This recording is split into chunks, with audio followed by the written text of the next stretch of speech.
मुख्यमंत्री माननीय एकनाथ शिंदे साहेबांचा शिंदे साहेब आगे बढ़ो। छत्रपती शिवाजी महाराज की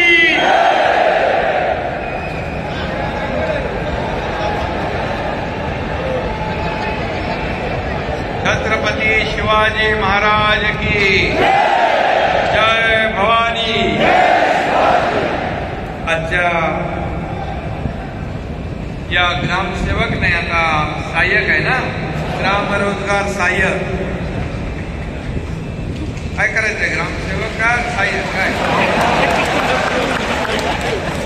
या मेळाव्याला उपस्थित स्थानिक खासदार रवींद्र वायकरजी, राहुल शेवाळेजी, निकांत शिंदे, हेमंत पाटील, सिद्धेश कदम, गोपाळ लांडगे, नवीन गवळी, संदीप माने आणि आपल्या महिला आघाडीच्या सर्व पदाधिकारी, अमोल वातोडे आणि उपस्थित सर्व मान्यवर, व्यासपीठ मोठा आहे आणि राज्यातल्या कानाकोपऱ्यातून आलेले सर्व ग्राम रोजगार सहाय्यक बांधव भगिनी आणि आदिशक्तीचा उत्सव सुरू आहे आणि त्यासाठी नवरात्रोत्सवाच्या आपल्याला सगळ्यांना मी शुभेच्छा देतो। आपल्या सगळ्यांना खूप खूप धन्यवाद देतो। खरं म्हणजे आणि आपल्या सर्वांच्या आयुष्यात सुख, समृद्धी, आनंद आपल्या जीवनामध्ये चांगले दिवस येऊ दे या आई जगदंबेच्या चरणी मी प्रार्थना करतो। आजच्या या मेळाव्याला उपस्थित राहताना मला आनंद होतोय। मी आता संभाजीनगरहून आलोय।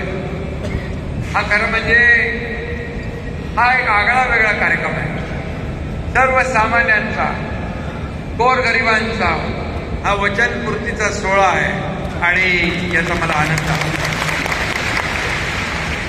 कारण 17 वर्षापासून हा प्रलंबित असलेला विषय मला सोडवण्याचं भाग्य मिळालं, याबद्दल मी आपल्या सगळ्यांना धन्यवाद देतो। राज्यातले 28,000 पेक्षा जास्त ग्रामसेवक, ग्राम रोजगार सेवक होते, त्याच्या नावामध्ये बदल करणं आणि त्यांच्या वेतनामध्ये बदल करणं, त्यांना काहीतरी सरकारच्या माध्यमातून कायम असा ठोस असा निर्णय घेणं हे माझ्या कारकिर्दीमध्ये झालं, याचा आनंद आणि जनतेच्या आयुष्यात आनंद आणि समाधान निर्माण करण्यासाठी आम्ही 2 वर्षापूर्वी महायुतीचं सरकार स्थापन केलं। पहिल्या दिवसापासून जनतेचे आशीर्वाद आपल्या सरकारच्या सोबत आहे। खरं म्हणजे वेगवान निर्णय आणि धडक अंमलबजावणी हा कार्यक्रम आम्ही आखला आणि बघतो, करतो, पाहतो, नियम बघतो हे आमच्या डिक्शनरीमध्ये नाही। आमचे निर्णय लाल फितीत अडकळत नाही, रेंगाळत नाही, सरकारी काम आणि 6 महिने थांब हे आमच्याकडे नाही। त्यामुळे निर्णय घेतला, घोषणा केली, मग हवेत विरली, प्रिंटिंग मिस्टेक झाली, असं पण आमच्याकडे नाही। जे बोलतो ते करतो, जे होणार आहे ते बोलतो। बाळासाहेब सांगायचे की निर्णय घेताना, शब्द देताना एकदा नाही, 10दा नाही, 100दा विचार करा, पण एकदा निर्णय घेतला की मागं फिरायचं नाही। आणि म्हणून आपलं सरकार आता लाडकं सरकार झालेलं आहे, सर्वसामान्यांचं लाडकं सरकार। हे का झालं? कारण गेल्या 2-2.25 मगाशी मी आल्यावर मला आपले खासदार वायकर म्हणत होते डोळ्याचं कसं आहे. आता डोळ्याचा चष्मा होता तो काढला आणि आता दुसरा चष्मा घातला. त्यांना म्हणालो डोळ्याला, ते म्हणाले डोळे जागेवर आहेत ना. आता फिरतोय भिंगरी लावून पायाला, आता डोळे जागेवर नाही. जनतेच्या आशीर्वादामुळे माझ्या डोळ्यांना काय होणार नाही आणि आरोग्याला देखील खरं म्हणजे लोक मला विचारतात तुम्ही झोपता कधी, जेवता कधी आणि एवढी ऊर्जा एनर्जी तुमच्यामध्ये येते कुठून. त्याने एवढंच सांगतो किती काम केलं आता 18 तास, 20 तास, 22 तास, कधी कधी 24 तासही कमी पडतात. परंतु जेव्हा मी लोकांमध्ये जातो तेव्हा गर्दी आणि लोक हीच माझी ऊर्जा आणि टॉनिक आहे, हेच माझं पालन. त्यामुळे आपल्या सगळ्यांची शुभेच्छा, आशीर्वाद हे या ठिकाणी सोबत आहे. त्यामुळेच एवढे मोठे निर्णय, धाडसी निर्णय आम्ही घेऊ शकतो. शेवटी मी देखील एक सर्वसामान्य शेतकरी कुटुंबातला एक कार्यकर्ता आहे. सामान्य परिवारातून मी आलोय.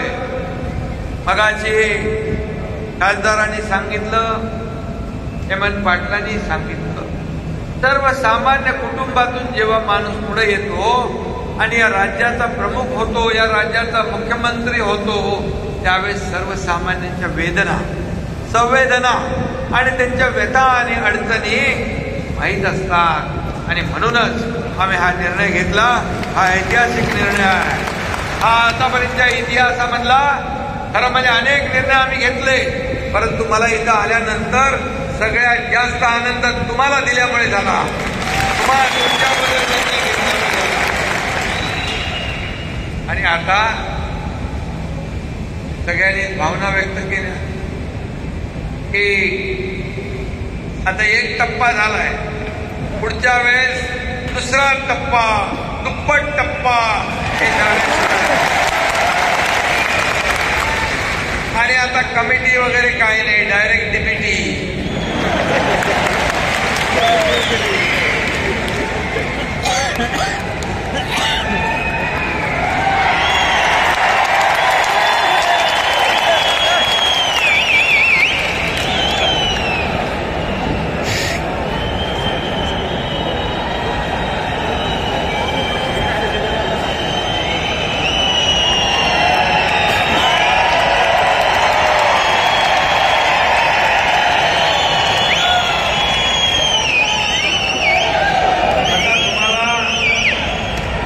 शेवटी हे देणारं सरकार, हे घेणारं सरकार नाही. ही देना बँक आहे, ही देना बँक नाही. पूर्वी तर सरकार महाविकास आघाडीचं आणि महायुतीचं सरकार यामध्ये खूप फरक आहे. हे सर्वसामान्यांचं, गोरगरिबांचं, शेतकऱ्यांचं, कष्टकऱ्यांचं, वारकऱ्यांचं, माझ्या माता भगिनींचं, माझ्या लाडक्या बहिणींचं, माझ्या लाडक्या भावांचं, माझ्या लाडक्या ज्येष्ठांचं हे सरकार. खरं म्हणजे आम्ही लाडक्या बहिणींची योजना केली, मुख्यमंत्री माझी लाडकी बहीण योजना. विरोधकांनी एवढा आटापिटा केला, अरे 1,500 रुपयात काय होत, 1,500 रुपयात काय तुम्ही महिलांना विकत घेताय का, लाच देताय का, भीक देताय का. अरे काय वाटेल ते शब्द तुमच्या तोंडाला येईल ते बोलता. या माझ्या लाडक्या बहिणी, या चंडिका आदिशक्ती, माझ्या अंबे म्हणजे दुर्गेचं रूप आहे, नवरात्री आहे. आणि यांच्या वाटेला जाल तर तुम्ही जळून खाक झाल्याशिवाय राहणार नाही. म्हणाले खात्यात पैसे येणार नाहीत, हे बोगस आहे, हे फक्त चुनावी जुमला आहे. आणि जेव्हा खात्यात पैसे सुरू झाले तेव्हा म्हणाले लवकर लवकर काढा नाही तर सरकार काढून घेईल, लवकर लवकर काढा नाही तर सरकार काढून घेईल. आणि बँकेच्या बाहेर भल्या मोठ्या रांगा माझ्या बहिणी लावू लागल्या. त्यांना आम्ही सांगितलं आम्ही दिलेले परत घेणार नाही, आणखी देणार, आणखी देणार, आणखी देणार. आणि मला सांगायला अभिमान वाटतो की जुलै, ऑगस्ट, सप्टेंबर, ऑक्टोबर आणि नोव्हेंबर 3 हप्ते गेले.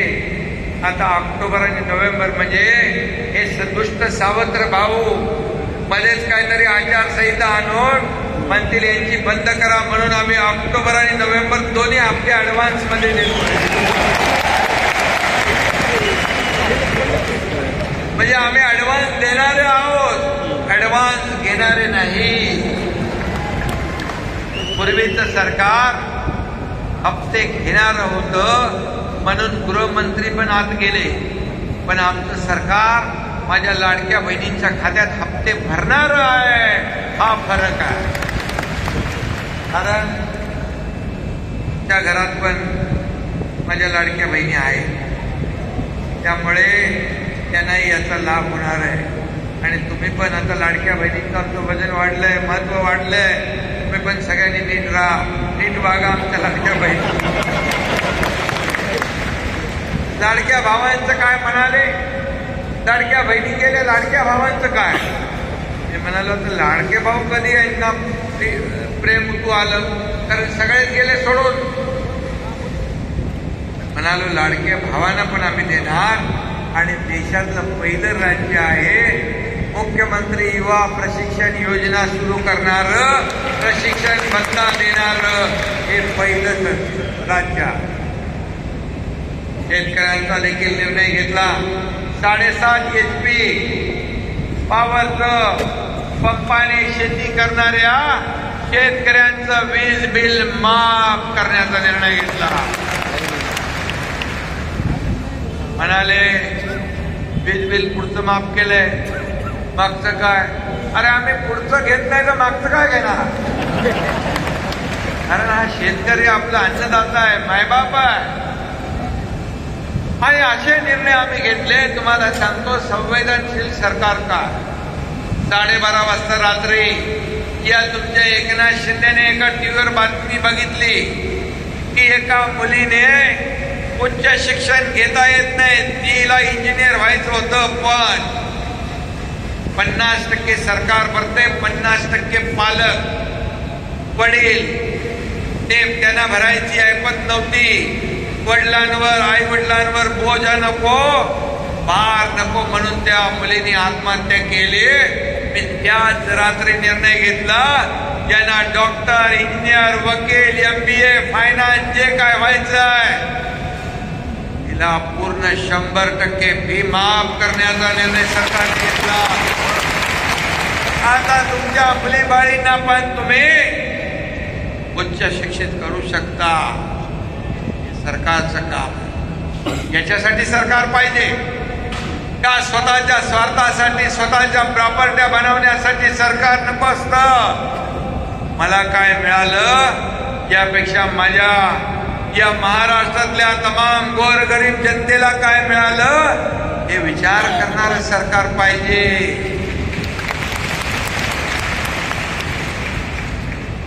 आणि म्हणून लेख लाडकी लखपती योजना आम्ही केली. बघा बारीक बारीक लक्ष ठेवलंय. मुली जन्माला आल्यानंतर मुलाला आपण शिकवतो पुढं, मुलीला मागं टाकतो, पण मुलगी जन्माला आल्यावर 5,000, पहिलीत गेल्यावर 6,000, 5वीत गेल्यावर 7,000, 11वीत गेल्यावर 8,000 आणि वयाच्या 18व्या वर्षापर्यंत 1,00,000 रुपये त्या मुलीच्या खात्यात. म्हणजे 10वी नंतर पण ती मुलगी पुढे शिकली पाहिजे हे स्वप्न डोळ्यासमोर ठेवणार. ज्येष्ठांसाठी वयोश्री योजना केली, त्यालाच देखील श्रीकांतने खूप पाठपुरावा केला. ज्येष्ठांना पैसे पाहिजे, त्यांच्या हातात काही नसतं, त्यांना 3,000 रुपये DBT करण्याचा आम्ही निर्णय घेतला. तीर्थदर्शन योजना आम्ही सुरू केली. काही ज्येष्ठांना पंढरपूरला जायचंय, शिर्डीला जायचंय, अयोध्येला जायचंय, पैसे नाही. त्यांचाही निर्णय घेतला आणि आता अयोध्येला पहिल्या ट्रेन सुटल्या, कोल्हापूर घेतल्या, मुंबई ठाण्यातून घेतली, आज संभाजीनगर मधून अयोध्येला राम मंदिराचं दर्शन घ्यायला या ट्रेन सुटल्या. हे आम्ही जे निर्णय घेतो ते कागदावर नाही, त्याची अंमलबजावणी होते, अंमलबजावणी. आणि म्हणून तुम्ही तर खरं म्हणजे खरं महत्वाचा एक भाग MREGS म्हणजे आपलं काय रोजगार हमी योजना, रोजगार हमी योजना त्याचं खरं मेन तुम्ही बॅकबोन आहात. गावाचा विकास करणारे तुम्ही त्या गावाचे प्रमुख आहात. महात्मा गांधी म्हणत होते शहराकडून गावाकडे चला. आता गावाचा विकास करण्याची संधी त्या हातात